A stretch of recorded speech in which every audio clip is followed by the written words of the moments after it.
Hello everyone, welcome to my channel. আপনাদের জন্য নিয়ে এলাম কিছু এক্সোটিক ফ্রুট এবং তাদের তালিকা। আশা করি আপনারা এনজয় করবেন। ধন্যবাদ।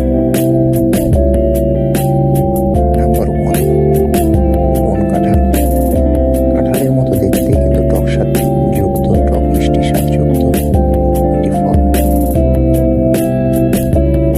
গোল পাতা বা নিপা ফ্রুট এখন এইভাবে দেখা যায় না, কিন্তু এখনো সুন্দরবন এলাকায় এই ফলের প্রচলন আছে।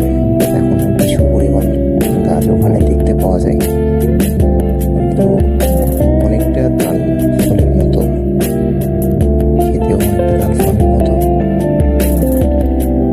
অতটা মিষ্টি না, কিন্তু ভালো।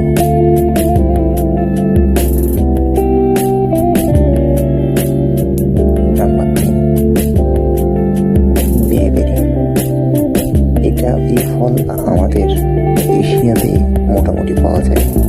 অনেকটা কদমের মতো দেখতে হলেও স্বাদ মিষ্টি, বেরির সম্প্রদায়ের অন্তর্ভুক্ত।